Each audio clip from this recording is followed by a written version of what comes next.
அனைத்து நண்பர்களுக்கும் பிறைசூடன் சார்பாக அன்பான வணக்கங்கள். இந்த வீடியோ பிடித்திருந்தால் லைக் பண்ணுங்கள், ஷேர் பண்ணுங்கள், கமெண்ட் பண்ணுங்கள், மறக்காமல் சப்ஸ்கிரைப் பண்ணுங்கள். வாங்க வீடியோ பார்ப்போம். தை மாத ராசி பலன்கள் 2024 ஆண்டு பார்க்க போகிறோம். தை மாதத்தில் சூரியன் மகர ராசியில் பயணம் செய்கிறதுனால இது மகர மாதம் என்று அழைக்கப்படுது. செவ்வாய் தனுசு ராசியில் நிற்கிறார். 21ஆம் தேதி மகர ராசிக்கு மாறுகிறார். புதன் தனுசு ராசியில் நிற்கிறார். 13ஆம் தேதி மகர ராசிக்கு செல்கிறார். குரு மேச ராசியில் இருக்கிறார். சுக்கிரன் விருச்சிக ராசியில் இருக்கிறார். 5ஆம் தேதி தனுசு ராசிக்கு செல்கிறார். சனி கும்பராசியில் அமர்ந்திருக்கிறார். ராகு மீன ராசியில் இருக்கிறார். கேது கன்னி ராசியில் இருக்கிறார். அதாவது மகரத்தில் சூரியன் பயிற்சி புது கூட்டணியால் யாராருக்கெல்லாம் யோகம்லாம் தேடி வரப்போகிறது என்று நாம் பார்க்க போகிறோம்.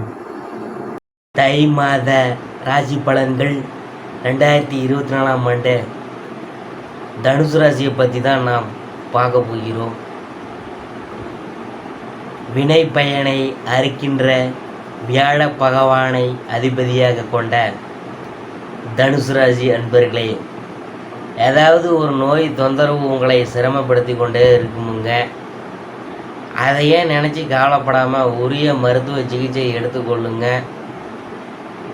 நிலம் வாங்கும்போதும் உரிய ஆவணங்கள் சரியாக இருக்கிறதா என்று ஒரு முறைக்கு 2 முறை சரி பார்த்து கொள்ள தவறாதீங்க. நெருங்கிய நண்பரே உங்களை ஏமாற்ற நிலை ஏற்படுமுங்க. அவசரப்பட்டு யாருக்கும் ஜாமீன் கையெழுத்து போடாதீங்க. எடுத்ததுக்கெல்லாம் கோபமாக பேசி குடும்ப உறவுகளை குறைத்து விடாதீங்க. தங்கைக்கும் அவருடைய கணவருக்கும் இருந்த பிரச்சனைகள் சுமூகமாக பேசி தீர்த்து வைப்பீங்க. சிலருக்கு திடீரென்று வெளிநாடு போகும் வாய்ப்பு உருவாகுமுங்க. பொது காரியங்களில் ஈடுபட்டு உறவினர்கள் மத்தியில் அந்தஸ்தை உயர்த்தி கொள்வீங்க. பட்டமங்கலம் சென்று தட்சிணாமூர்த்தியை வணங்கி வாங்க. தொட்டதெல்லாம் துளங்குமுங்க. தனுசு ராசி, அதில் மூலத்தை பற்றி நாம் பார்க்க போகிறோம். ஞான மோட்ச காரகனான கேது, புத்திர காரகனான குருவின் அம்சத்தில் பிறந்த உங்களுக்கு எந்த ஒன்றையும் முன்னதாகவே அறிந்து அதற்கேற்ப செயல்படும் ஆற்றல் இருக்கும். இந்த மாதத்தில் உங்கள் ராசிநாதன் 5ஆம் இடத்தில் சஞ்சரிக்கிறதுனால இதுவரையில் இருந்த சங்கடங்கள் விலக ஆரம்பிக்கும். வியாபாரம், தொழில், பணியில் இருந்த நெருக்கடிகள் நீங்கும். சமூகத்தில் அந்தஸ்து உயரும். பொது வாழ்வில் ஈடுபட்டிருந்தவர்களின் செல்வாக்கு அதிகரிக்கும். விரோதிகளால் ஏற்பட்ட சங்கடங்கள் நீங்கும். நினைத்ததை சாதிக்கும் நிலை ஏற்படும். உங்கள் திறமைக்கு மதிப்புலாம் ஏற்படும். வாழ்க்கை துணையுடன் இருந்த பிரச்சனைகள் முடிவுக்கு வரும். உங்கள் நட்சத்திரநாதன் 10ஆம் இடத்தில் சஞ்சரிக்கிறதுனால தொழிலில் கூடுதல் அக்கறை தேவை. சுக்கிரனின் சஞ்சார நிலைகளால் பொன்பொருள் சேர்க்கை உண்டாகும். சிலர் புதிய வாகனம் வாங்குவாங்க. குடும்பத்தில் இருந்த சங்கடங்கள் போகும். பெண்களுக்கு இது யோக காலமாக இருக்கும். கல்வி, பணி போன்றவற்றில் எதிர்பார்ப்பு நிறைவேறும். திருமண வயதினருக்கு வரன் சேரும். தொழிலில் எதிர்பார்த்த லாபம் கிடைக்கும்.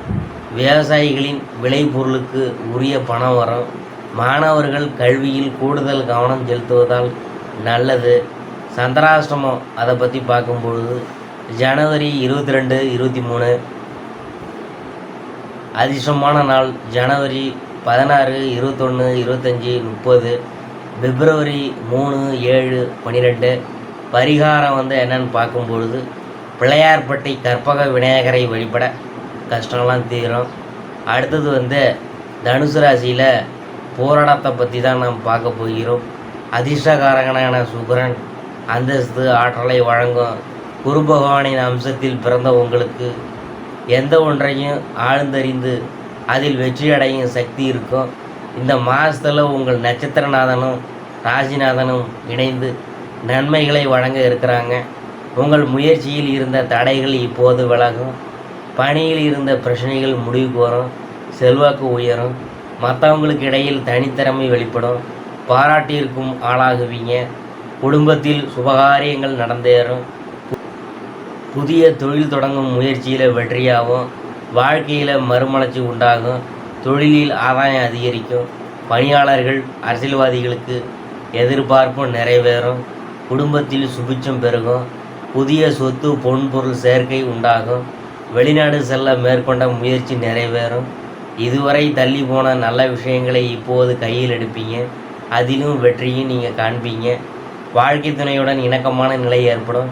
பெண்களின் வாழ்வில் இது வசந்த காலமாக இருக்கும். இதுவரை எதிர்பார்த்திருந்த எல்லாம் அடையும் நிலை உண்டாகும். செல்வாக்கு உயரும். குடும்பத்தில் மதிப்பும் பொறுப்பும் அதிகரிக்கும். ஆசிரியர்களின் அறிவுரை கேட்டு மாணவர்கள் முன்னேற்றம் காண்பாங்க. சந்திராசிரமம் என்னென்னு பார்க்கும்பொழுது ஜனவரி 23, 24 அதிர்ஷ்டமான நாள். ஜனவரி 15, 21, 30, பிப்ரவரி 3, 6, 12.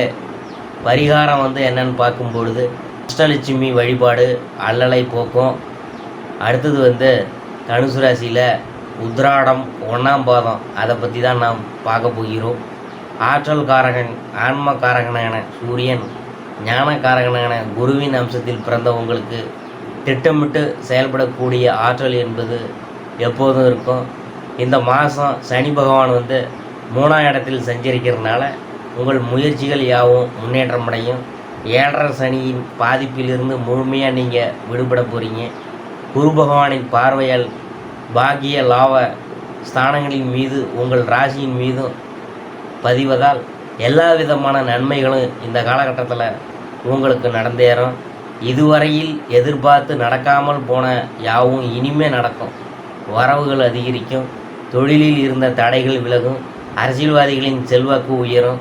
சங்கடங்கள் யாவும் சூரியனை கண்ட பனி போல விலகும். குடும்பத்தின் தேவைகள் பூர்த்தியாகும். அரசு வழி செயல்களில் ஆதாய நிலை உண்டாகும். உடல்நிலையில் இருந்த சங்கடங்கள் விலகி உற்சாகமாக செயல்பட போகிறீங்க. பிள்ளைகளின் உயர்கல்வி திருமண முயற்சிகள் நிறைவேறும். பெண்களின் விருப்பங்கள் பூர்த்தியாகும். வேலைக்காக காத்திருந்தவங்களுக்கு எதிர்பார்த்த தகவல் வரும். திருமண வயதினருக்கு திருமணம் நடந்தேறும். தெய்வ அருள் உண்டாகும். வாழ்க்கை துணையின் முன்னேற்றத்திற்கு பங்களிப்பீங்க. குடும்பத்தின் பொறுப்புகளை ஏற்று செயல்படுவீங்க. மாணவர்களின் நிலையில் முன்னேற்றம் தோன்றும். படிப்பில் கவனம் அதிகரிக்கும். சந்திராசிரம தினம் அப்படின்னு பார்க்கும்பொழுது ஜனவரி 25 அதிர்ஷ்டமான நாள். ஜனவரி 19, 21, 28, 30, பிப்ரவரி 1, 3, 10, 12. பரிகாரம் என்னன்னு பார்க்கும்பொழுது சூரிய பகவானுக்கு செந்தாமரை மலரை சாத்தி வழிபட வளம் உண்டாகும். இதுவரைக்கும் நாம் பார்த்தது தை மாத ராசி பலன்கள். 2024ஆம் ஆண்டு தனுசு ராசியை பற்றி தான் நாம் பார்த்தோம்.